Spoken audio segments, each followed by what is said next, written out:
I am 74 years old, and in recent years I have become something like a ghost in my own life. A man who moves quietly through rooms that echo with silence, who eats at a small kitchen table surrounded by empty chairs, who goes to sleep with the radio murmuring softly only to have something that resembles a human voice nearby. When people pass me on the street, they might see an elderly man in a faded coat, with gray hair that refuses to stay neat, but they do not know how much weight a man carries when his family has turned its back on him for decades. My name is Leonard, though almost nobody uses it anymore. For the last 20 years, since the day my son Michael stopped talking to me, I've been called only by neighbors or by the clerks at the grocery store who address me as Sir. The word Dad has not been spoken to me in 2 decades, not in truth and not with sincerity. It is a title that once meant everything, and now it hangs in the air like something from a dream that refuses to come back.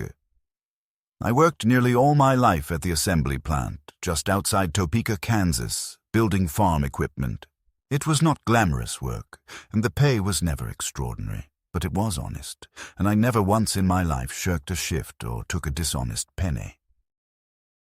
I remember my hands being younger, calloused but strong, and how I believed that if I worked steadily enough, if I saved carefully, my family would always have the security I never knew as a boy. My wife Ellen was the one who kept warmth in the house, who taught me how to smile after long days when my back ached. We raised Michael under that roof, watched him learn to ride a bike in the cracked driveway, listened to him slam doors as a teenager when he was angry, and stood at his high school graduation with pride, even though the sun burned mercilessly that afternoon. For a long time, I believed that all of it, the work and the patience and the sacrifices, were leading to something like the picture I used to carry in my mind.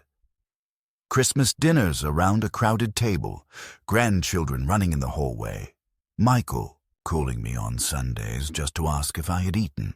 That picture has long since faded. The truth is that Michael left my life over something as ugly as money. When my own mother died, she left a modest inheritance, nothing spectacular, just enough to be divided between myself and my sister, with a small portion set aside for Michael's future. At the time, he was in his 30s, already married, already building his own life. I thought he would understand that the money was not limitless, that it came from years of my mother's thrift and careful saving. But he wanted more, demanded that I sign over nearly everything to him. When I refused, not out of malice, but out of duty to my sister and to the fairness of my mother's wishes, he exploded with a rage I had never seen in him before. He said words that pierced me like knives, called me selfish, accused me of never caring for him, and swore he would have nothing to do with me again. I thought it was only an outburst, that time would cool his anger. But weeks turned to months, months to years, and silence grew like mold between us. Eventually, 2 decades passed, and the distance hardened into something like stone. Since Ellen died 12 years ago, my life has been lived mostly in quiet routines. I rise early, even though I have nowhere important to be, make coffee in the dented old percolator, fry 2 eggs if I have the appetite, and sit by the window to watch the street while the newspaper lies unopened beside me. Sometimes I attempt the crossword, but more often I let the pages sit untouched because the words remind me of conversations I no longer have with anyone. Afternoons are filled with small chores that do not really matter. Dusting shelves, polishing the same old photographs, sweeping the walkway though no one visits. In the evenings, I heat canned soup or bake a potato, then sit in front of the small television where the same shows seem to repeat endlessly. I talk sometimes to Ellen's picture, not out loud, not with madness, but with a whisper inside my head, telling her how much quieter the house has become, how Michael has never once come back, how even Christmas passes without a single knock on the door. Neighbors occasionally wave. A woman named Ruth from across the street sometimes brings me cookies around Thanksgiving, but she has her own family, her grandchildren who come running up her porch with laughter, and when I watch them through the window, I feel both joy and, an ache so heavy I must sit down. It is not envy, not exactly. It is more the reminder that somewhere in the same city, my own grandchildren have grown up without knowing my voice or my stories. I have seen pictures of them only once, years ago, by accident, when a mutual acquaintance showed me a holiday card that Michael's wife had mailed to her church group. They looked like strangers, smiling faces of children who would not recognize me if I stood in front of them. To know that your own blood walks the same earth and yet is forbidden from you is a punishment I would not wish on anyone. Over the years, I learned to carry this estrangement as one carries an invisible weight.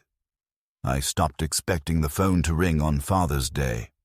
I stopped waiting by the mailbox in December for a Christmas card.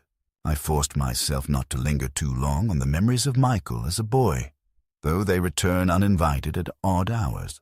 The sound of his small shoes tapping the kitchen floor, his laughter when I swung him in the yard, his shy questions about the world, when he thought his mother was not listening. Those memories are both gifts and torments. They remind me that there was once love, and they remind me of how utterly it can be withdrawn. In the long, quiet years, I accepted the idea that I would die without reconciliation, that whatever chance there had been to heal the wound was lost to time. The house reflects this reality. There are rooms I no longer enter because they feel too large for one man. The dining table that once seated 6 now holds only my newspaper and sometimes a vase of artificial flowers that never wilt but also never smell like life. Upstairs, Michael's old room still exists with a baseball glove in the closet and a faded poster on the wall. But I keep the door closed because entering it is like tearing open a scar. Even the holiday decorations remain in boxes in the attic.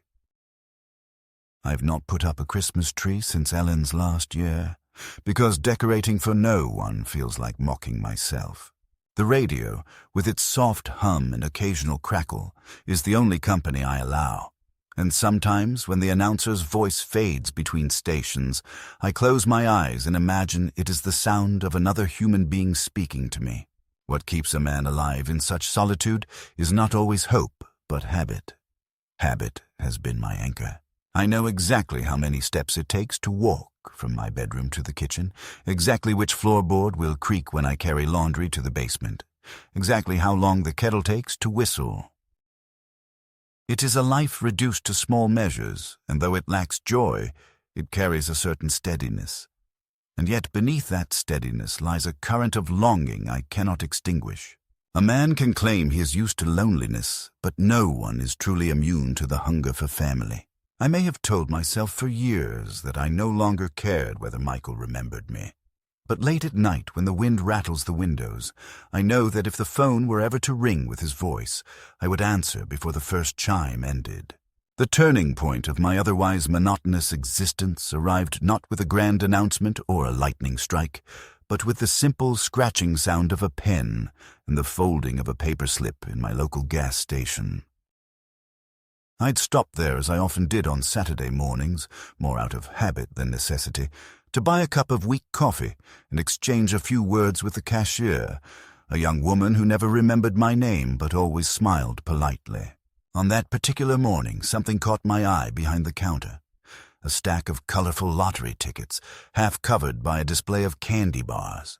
For reasons I could not entirely explain, perhaps out of boredom or perhaps out of the faint thrill that comes with breaking routine, I slid a dollar bill across the counter and asked for one. It was not the first time in my life I had done this, but it was the first time in decades.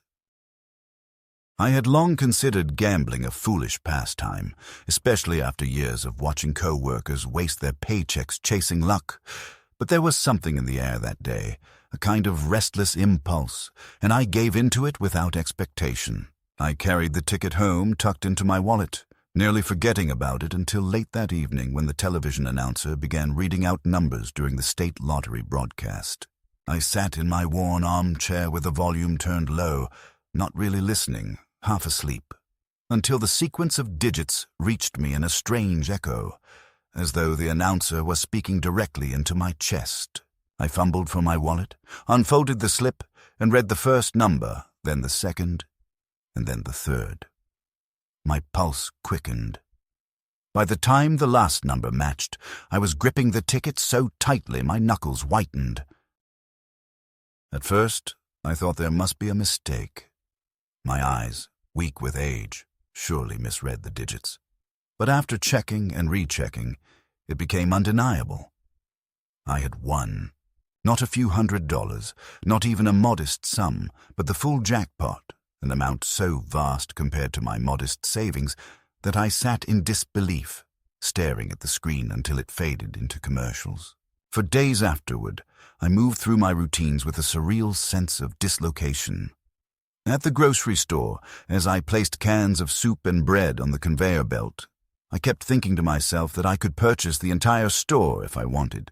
As I walked through my quiet neighborhood, I imagined that I could buy every house on the block, though none of that truly appealed to me. It was not greed that took hold of me, but rather a strange awareness that my life, so rigidly defined by scarcity and discipline, had shifted overnight into something unrecognizable. The lottery office confirmed the ticket's validity, and after the mandatory procedures and consultations with lawyers and financial advisors, I found myself with a bank account swollen by nearly $1 million, an amount I had never even allowed myself to dream of possessing. At first, I told no one. There was no one to tell, so I believed. I resolved to live as I always had, cautiously and quietly, perhaps repairing the roof or replacing the old furnace, perhaps buying a new coat to guard against the Kansas winters. But wealth, like a scent, has a way of traveling beyond locked doors, and though I never spoke of it aloud, whispers began to circulate. The teller at the bank, the lawyer who advised me on taxes, even the clerk who handed me the cashier's check, all of them lived in the same town where secrets rarely stay hidden. It was not long before the story reached ears I had never expected to hear from again. The telephone rang one Thursday afternoon as I was folding laundry, a sound so rare in my house that it startled me. I almost did not pick up, convinced it was a wrong number. When I did, I froze at the voice that greeted me. "Dad?" The word was spoken cautiously, almost awkwardly, as though the tongue that formed it had forgotten the shape after years of disuse. My heart pounded so hard I had to grip the edge of the table for balance. It was Michael. The son who had not spoken to me in 2 decades, whose absence had grown into a kind of permanent shadow, was suddenly on the other end of the line. For a moment, I could not form words. My throat tightened, and a dozen emotions collided within me.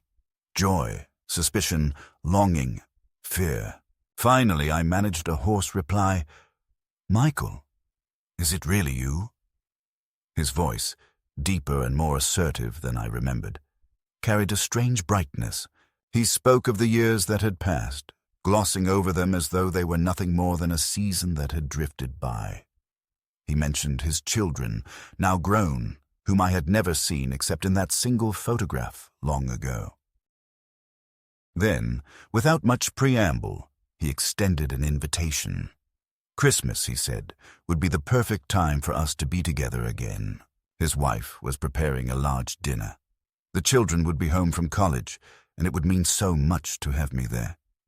He emphasized the word family, rolling it out like a balm over old wounds. As he spoke, my heart wrestled with itself. Part of me longed to believe that time had softened him, that regret had brought him back to me.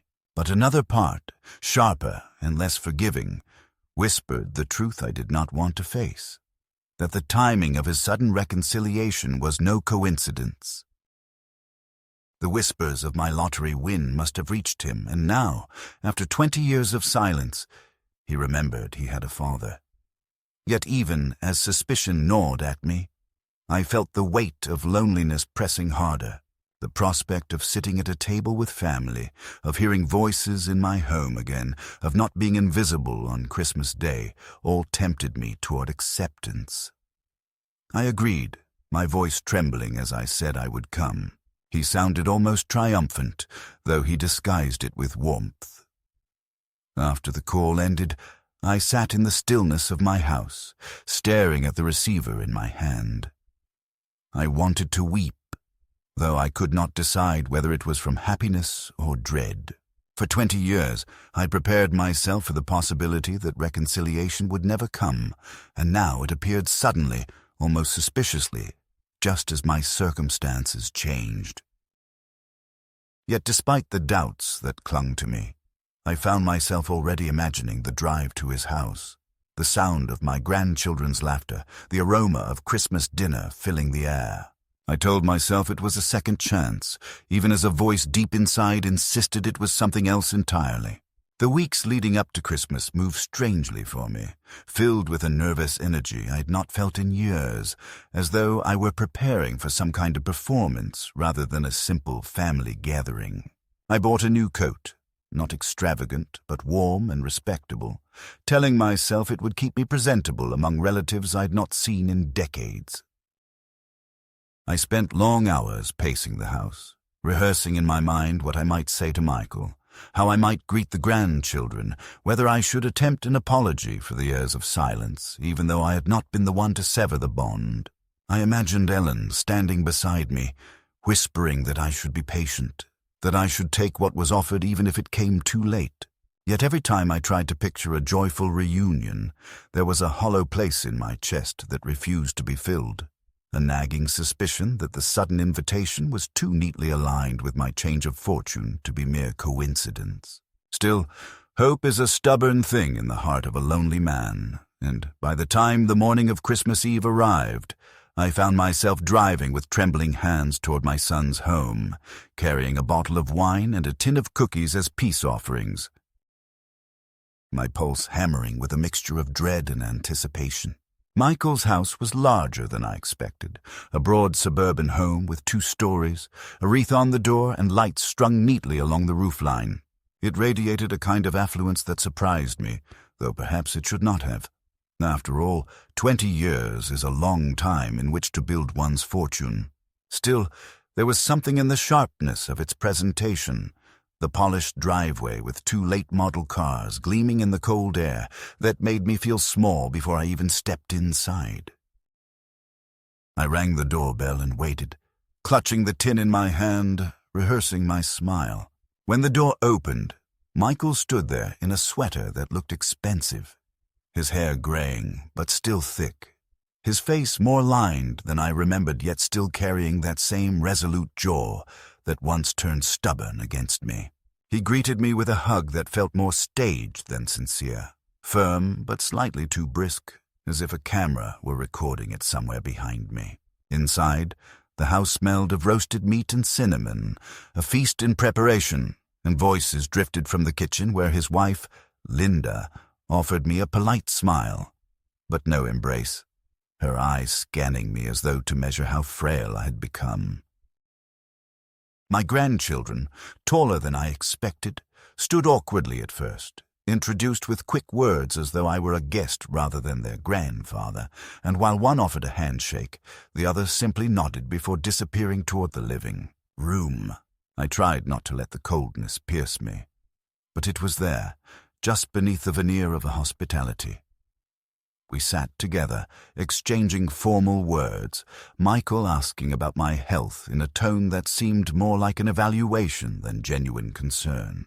He repeated questions, asking whether I had been managing bills, whether the house was too much for me alone, whether I had thought of selling and moving somewhere smaller, questions that might have been reasonable in any other context, but which now carried a faintly predatory edge, as though he were probing not my well-being, but my financial landscape. At dinner, the conversation turned oddly toward inheritance and aging, not in blunt terms, but in veiled suggestions that hovered just above the surface. Michael recounted how difficult it had been to manage Linda's father's estate when he passed, how chaotic it became without clear instructions, how important it was for families to plan ahead. Linda nodded and added that it was always best for the elderly to decide early who would manage their affairs in case of decline. before memory starts to slip. She looked at me with a smile that did not reach her eyes, and Michael quickly followed. By asking whether I had spoken to an attorney about such matters, I laughed nervously, attempting to deflect, but the message had been delivered. This was no casual dinner conversation. It was a reconnaissance mission. The grandchildren whispered to each other when they thought I was not listening, and I caught one of them saying, "Dad said Grandpa's rich now." The words stung like a lash. They explained more than anything else could have, reducing 2 decades of absence to a single motive. I tried to steady myself, sipping wine, telling stories of Ellen, of Michael as a boy, but no one asked me to continue. No one lingered on those memories as though they belonged to a distant stranger rather than to their own family history. The food was plentiful, but it lodged in my throat, and I found myself nodding politely while inside my heart sank deeper with every passing minute. Later, as dessert was served, Michael leaned closer, lowering his voice so that only I could hear. He told me how glad he was that I had come, how much it meant to him, and yet beneath those words I could sense an urgency, a calculation. He asked again about my house, about my plans for the future, about whether I felt safe managing things alone. He mentioned that I should not be burdened with complicated paperwork at my age, that it might be wise to let him handle such matters. His words were wrapped in concern, but the intent felt heavier, like chains disguised as garlands. I smiled weakly, thanked him for his thoughtfulness, and changed the subject, though my stomach churned with unease. By the time coffee was poured, I understood with clarity what my heart had resisted admitting from the moment the phone rang weeks earlier. This was not a homecoming born of love, nor a reconciliation sparked by regret. This was a transaction dressed as forgiveness, a careful performance designed to make me pliable, to convince me that the son who had ignored me for 20 years now saw value in me again, not because I was his father, but because I was suddenly worth something in dollars. The realization pressed down on me until I could hardly breathe, but I said nothing because loneliness is a cunning enemy, and even counterfeit affection can feel intoxicating when you have been starved of it for so long. I sat among them, smiling as though I believed in the warmth of the evening, while inside I felt the cold recognition that the first cracks in this fragile reunion had already begun to spread, and that the night would not end without further fractures. The evening deepened, and with it came a subtle tightening of the air, the kind that is felt not in words but in the weight of glances exchanged across a room. I had hoped, perhaps foolishly, that after dinner there might be some genuine closeness, that the barrier of years would soften as we lingered with coffee and pie. But instead, I began to feel as though I were on trial. Each sentence I spoke met with an assessing look, each gesture quietly observed as if being recorded for some ledger I could not see. Michael sat across from me with the practiced smile of a man who wanted to project warmth yet whose eyes betrayed a sharper calculation. And Linda moved gracefully around the table, filling cups and offering slices, her voice always polite, but her tone edged with a peculiar condescension, as though speaking to someone fragile who might break at the wrong touch. The grandchildren had retreated to their phones, occasionally glancing at me with curiosity more than affection, and when one of them laughed at a message on his screen, I wondered if perhaps my presence was being discussed even then in the private corridors of their devices. It was during this uneasy quiet that Michael steered the conversation to the subject of property and planning, no longer veiled in the light-hearted anecdotes of earlier, but direct, pressing. He spoke of how complicated it had been to settle his wife's uncle's estate, how awful it was to watch assets get tied up in courts, how much better it would have been if clear instructions had been written long before. His words were delivered as a universal observation, but his gaze never left me, heavy and insistent. He asked, with a tone that pretended to be casual, whether I had drawn up a will, whether I had spoken to anyone about my house, my accounts, my intentions for the future.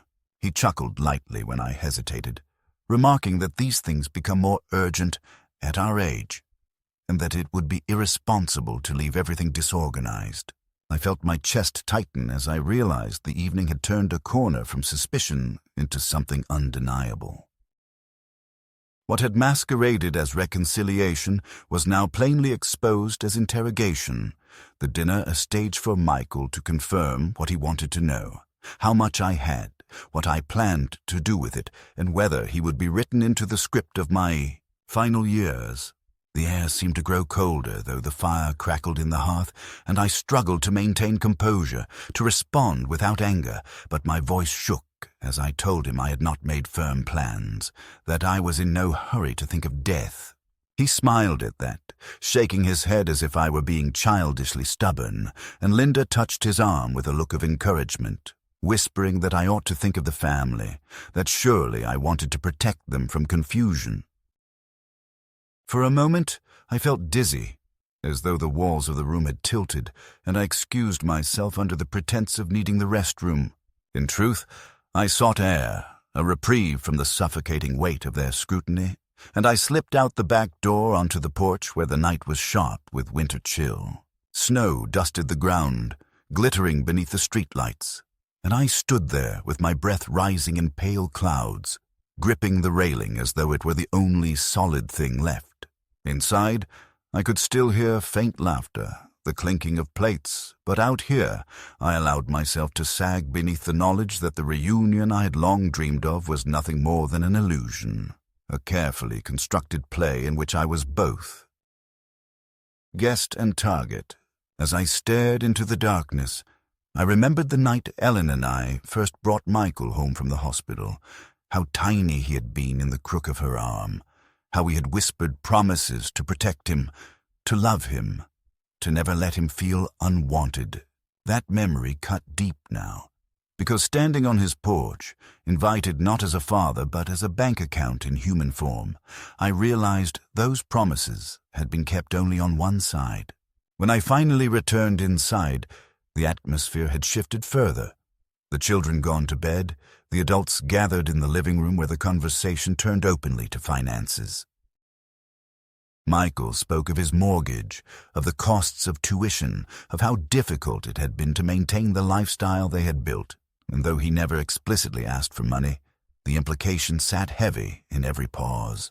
Linda leaned forward with her polite smile, suggesting that family ought to help one another, that my sudden good fortune could be used to strengthen bonds that had frayed. I sat silently, nodding where expected, but inside I knew with a clarity that could no longer be avoided. This was not reconciliation. It was exploitation, and the stakes were higher than sentiment. That night, lying awake in the guest room they had prepared for me, a room neat but impersonal, I stared at the ceiling and confronted the truth I had resisted for weeks. My son had not invited me back into his life out of love or regret. He had done so because word of my wealth had reached him, and he saw in me an opportunity. It was a realization both devastating and liberating, for it stripped away the last illusions I'd clung to. There would be no genuine healing here, no restoration of the bond I once believed unbreakable.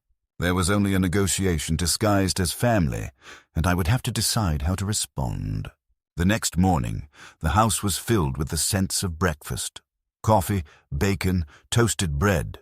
But beneath the domestic comfort, there was a tension so taut it seemed to hum in the walls. I came downstairs slowly, my joints stiff from a restless night spent turning over the same realization again and again, that I was not here as a father welcomed home, but as a man whose fortune had suddenly made him valuable. Michael greeted me with a brisk cheerfulness that felt rehearsed, clapping me on the shoulder as though we had shared a night of laughter rather than an evening thick with veiled interrogations. Linda poured me coffee without asking how I liked it, pressing the cup into my hands with a smile that seemed almost maternal in its surface gentleness, but patronizing in its undertone, as though I were already incapable of pouring for myself. I sipped and said nothing, watching the way Michael scanned me with quick glances, studying whether I looked tired, whether my hand trembled, whether I seemed confused, as though he were building a case in his head that I was no longer fit to manage. My own life. The grandchildren entered in pajamas, yawning, carrying their phones, barely acknowledging me, though one of them gave me a curious glance that lingered longer than the others. I wondered if in some private corner of their hearts there was still room for something genuine, or if the lessons of distance and whispered comments about my wealth had already hardened them against me. We sat at the table, the four of us, and the conversation began again almost immediately, circling back to the subject of planning for the future, of making life easier, of ensuring that family assets did not slip away into the hands of strangers. Michael told me, with the confidence of someone who believed he had the right to direct me, that he had spoken with an attorney about setting up a trust, that it was the wisest thing for men my age, that I ought to sign over certain responsibilities. Now, before things became more complicated, his tone was light, but the insistence was unmistakable, and Linda reinforced it by telling me that it was what her father had done, and how smoothly everything had gone as a result. I felt my stomach turn as I realized they had prepared for this conversation long before I even set foot in their house. The dinner the night before had been the opening act, a gentle probing, but now they moved with more confidence, presenting their ideas as if they were foregone conclusions. Michael even slid a folder across the table, papers neatly arranged inside, telling me it was nothing binding yet, only drafts for me to look over, but I could see the hunger in his eyes as he urged me to open it. I placed my hands flat on the cover and did not look inside. I told him I would consider it, that I would take my time, that there was no urgency. He smiled tightly, masking his irritation, and Linda changed the subject with forced brightness, but the message had been delivered. They were no longer content to hint. They were making their demands clear. The day unfolded with a series of small humiliations that cut more deeply because they were disguised as care. Linda insisted on accompanying me whenever I moved from one room to another, asking if I needed help with the stairs, reminding me to take my pills, though I had not asked her, suggesting I lie down for a nap as if I were a child, overstimulated by company. Michael corrected me when I referred to a neighbor from years ago, telling me with a patronizing laugh that I was confusing names, though I knew I was not. Every error they could invent or exaggerate, they seized upon, weaving a subtle narrative that I was slipping, that I was not quite capable, that perhaps I required guidance. It dawned on me with icy clarity that they were not simply after my money, they were preparing the groundwork to declare me unfit, to make me dependent on them by legal authority, to take control, not through inheritance after my death, but through guardianship while I still breathed. That evening, a few guests joined for a holiday gathering, neighbors of Michael and Linda, people who greeted me politely but with the distance of strangers. The wine flowed, conversations swirled, and I sat in a chair by the fire, listening more than speaking, watching as my son performed his version of the dutiful child, introducing me with exaggerated warmth, telling everyone how glad he was that I had finally joined them for Christmas. Yet when the talk turned casual, he allowed small remarks to slip, telling one man that I sometimes got mixed up about details, telling another that I had not managed the upkeep of my house very well, chuckling about how I was set in my ways. They laughed, taking it as ordinary banter, but I heard it for what it was, a careful public planting of seeds, building a perception that I was a kindly but fading old man, unreliable with facts, incapable of handling affairs, a man who would need a steady hand to guide him. At one point, I rose to pour myself another cup of coffee, and Linda hurried across the room to intercept me, gently taking the pot from my hands with a smile, telling me she would do it, that I ought to sit and rest. The gesture might have seemed benign to others, but I felt the sting of it as a declaration of my supposed incompetence, a performance for the room to see, as though to say, "Look how we must care for him." When I returned to my chair, I noticed two of the neighbors nodding approvingly at Elinda, their eyes full of sympathy, not for me, but for the burden they imagined she bore. Later, after the guests departed and the house quieted, Michael closed the door to his study and asked me to join him. I entered reluctantly, and he motioned for me to sit across from his desk, where another set of papers lay waiting. He spoke more directly now, his voice firm, telling me he understood I might feel hesitant, that old pride often got in the way, but that it was best for everyone if I entrusted him with managing my affairs. He said it as though it were already decided, his tone not of request, but of persuasion bordering on command. He reminded me of the difficulties he had endured when his wife's relatives passed without leaving clear instructions, of how much strife it caused, of how families can be torn apart by disputes. I sat silently, my eyes fixed on the polished wood of the desk, feeling both fury and sorrow twist inside me. Finally, I told him I needed more time, that I could not make such decisions on the spot. His jaw tightened, and for the first time I saw a flicker of anger break through the practiced mask. He warned me gently, but unmistakably, that waiting too long could have consequences, that confusion only grows worse with age, that mistakes become irreversible. When I left the study, my hands trembled and I went to the guest room to sit on the edge of the bed, staring at the floorboards. I realized then that I was caught in a dangerous game, that the people who bore my blood were no longer acting as family, but as predators circling an inheritance not yet granted, willing to manipulate me, to twist perception, to paint me as incapable, if it served their purpose.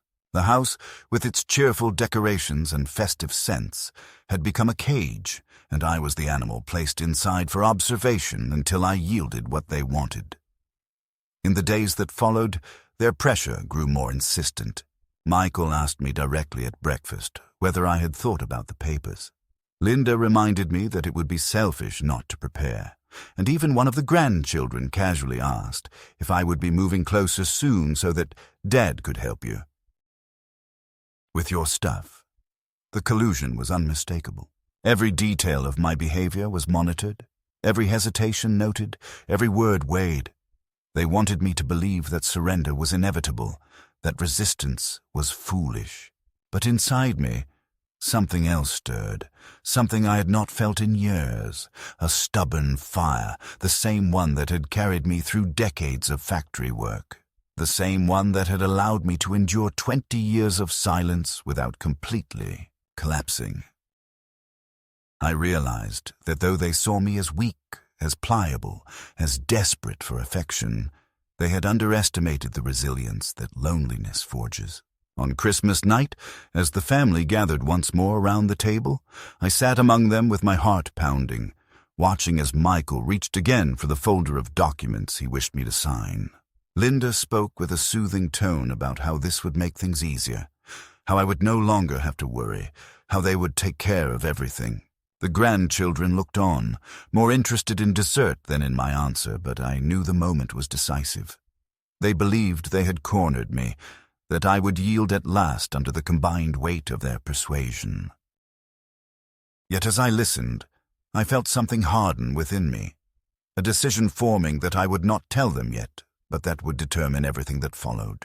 For though they believed they had me ensnared, I knew that the very greed which had brought them back into my life would also be the thing that gave me the power to sever them once and for all. The culmination of all the tension that had been carefully cultivated over the days of my visit arrived on Christmas night, though not in the way Michael or Linda had imagined it.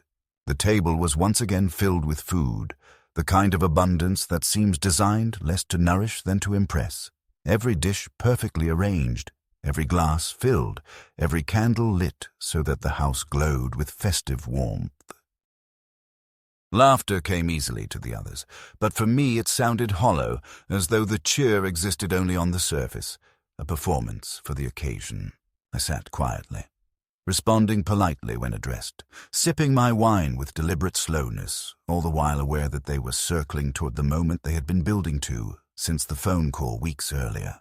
My heart pounded with a strange mixture of dread and determination, because I knew that what was about to happen would define the rest of my life, whether I remained their captive or freed myself from their grasp once and for all.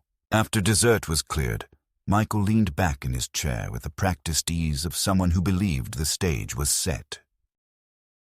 He thanked everyone for coming, raised his glass in a brief toast to family, then turned his gaze directly to me, his expression one of solemn care, though I could see the eagerness flickering in his eyes. He spoke of how wonderful it was to have me there, how meaningful it was to be reunited after so many years, and how important it was not to lose sight of what truly mattered. His words, though cloaked in affection, carried the unmistakable cadence of an introduction to the subject that had consumed him since my arrival. And indeed, within moments he pivoted to it, telling me gently but firmly that the time had come to make decisions, that nothing would be more tragic than to allow the confusion of the future to undo the harmony of the present. Linda, seated at his side, placed her hand upon his as if in support, her smile serene and maternal, her voice soft as she spoke of responsibility, of clarity, of the peace of mind that comes with knowing everything is in order. She told me that she and Michael had discussed it at length, that they wanted to relieve me of the burdens that came with property, with finances, with legalities, that I deserved to enjoy my remaining years, free of such worries. She gestured to the folder that had been set discreetly beside Michael's chair, and though she did not touch it, the implication was as sharp as if she had shoved it across the table toward me. I looked at the faces around me, at the grandchildren who watched in bored silence, barely comprehending the significance of the exchange, at Michael who leaned forward now, urging me with his gaze, at Linda whose eyes gleamed with certainty that they had worn me down enough to secure my compliance. The room seemed to close in, the walls pressing tighter, the air heavy, my pulse hammering in my ears. For a long moment I said nothing, letting the silence stretch, and I could sense their impatience growing, their confidence that I was wavering. But then, with deliberate calm, I reached into my coat pocket and placed a thick envelope on the table in front of me. They froze, eyes fixed on it, and for a moment I saw triumph flash across Michael's face, as though he believed I had already done what he wanted, that I had brought the very documents he had been pressing for, perhaps even a will already written. His hand twitched as though to seize it, but I held up my palm and told him to wait. Slowly, with all eyes upon me, I pushed the envelope toward him, and with a voice steady despite the tremor in my chest, I said that inside he would find the answer to all his questions. His fingers fumbled slightly as he opened it, pulling out the sheaf of papers within, but as his eyes scanned the words, the expression on his face changed from eager expectation to shock and then to anger. What he held in his hands was not a will naming him sole heir, nor a trust granting him control of my estate, but a signed statement prepared by my attorney weeks earlier, one that declared in explicit legal language that the majority of my wealth, including the winnings from the lottery, would be placed in a charitable foundation dedicated to supporting community libraries and local schools, with only a modest portion reserved for my own care. Furthermore, it contained a clause explicitly excluding him from any direct claim to the money, citing estrangement of more than 20 years and lack of filial responsibility. It was not merely a denial of what he wanted. It was a deliberate closure of the door he had worked so hard to force open. The silence that followed was so profound, I could hear the clock ticking in the hall. Michael's face reddened, his jaw tightening as his eyes burned into me with disbelief and fury. Linda's composure cracked, her polite mask slipping as she gasped, demanding to know what this meant, how I could do such a thing. The grandchildren looked from one face to another, confused, uneasy, aware at last that something monumental was occurring. I took a slow sip of wine, placed the glass carefully down, and spoke in a voice that was calm, but unyielding. I told them that I had come here, hoping, despite all reason, that perhaps time had changed things, that perhaps there was still love left between us, but what I had found instead was a hunger so naked it had stripped away the last illusions. I told them that I would not be manipulated, that my life's worth was not measured in dollars, and that the fortune I had stumbled upon would not become the chain by which they sought to bind me. Michael slammed the folder shut, his voice rising as he accused me of betrayal, of cruelty, of abandoning family for strangers.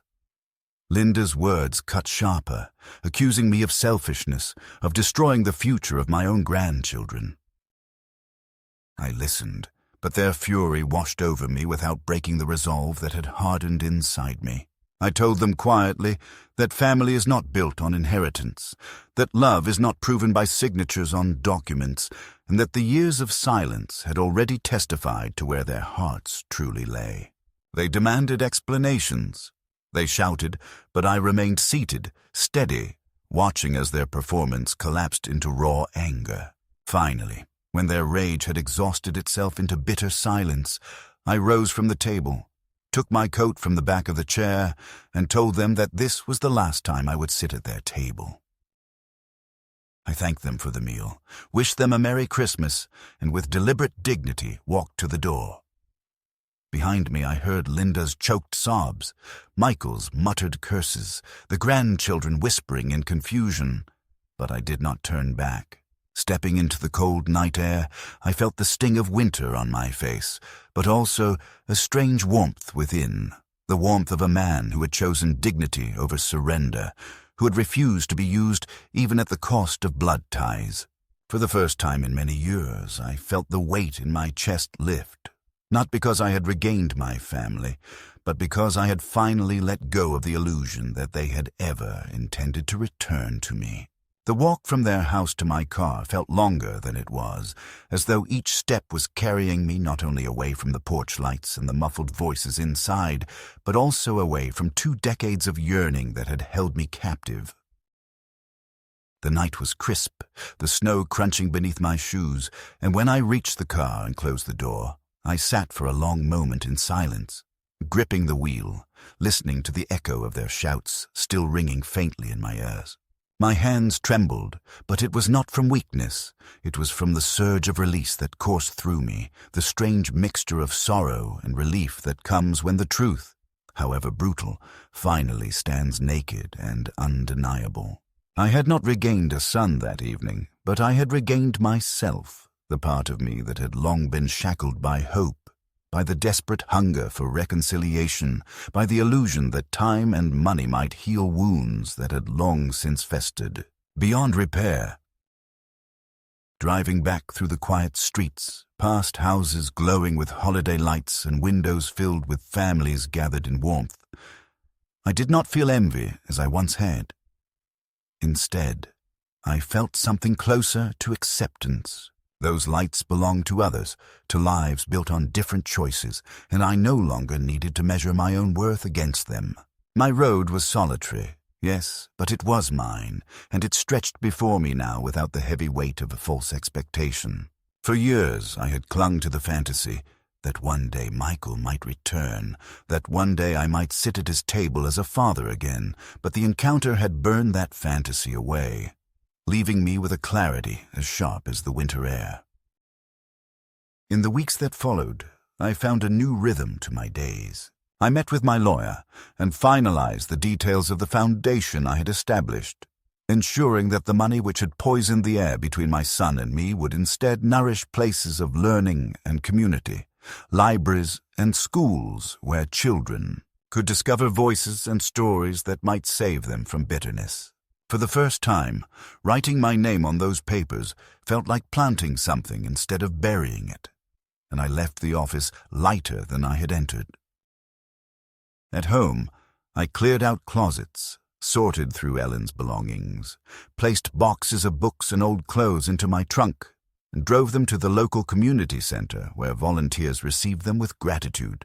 Their smiles were uncalculated, their thanks untainted by expectation, and I realized how long it had been since I had been looked at not as a resource to be claimed, but as a person who mattered. Neighbors began to notice the change in me. Ruth from across the street invited me to join her family for Sunday supper, and though at first I hesitated, unsure if I belonged in anyone's circle anymore, I eventually accepted.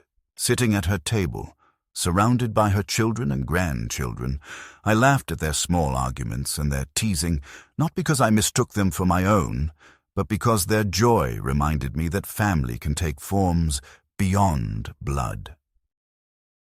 The emptiness in my house no longer seemed a tomb, but a quiet place I could leave and return to by choice rather than by exile. I even took a small trip, driving to Colorado to see the mountains Ellen and I had once promised each other we would visit again. Standing at a lookout, the wind whipping at my coat, I whispered her name and felt, if only for a moment, that she was beside me, proud that I had chosen dignity over surrender. As for Michael, he did not call again. I knew he would not, and I no longer waited for the phone to ring. Perhaps one day he would come to regret the choices he had made. Perhaps not, but his path was his own, and I could no longer twist myself into knots over what might have been.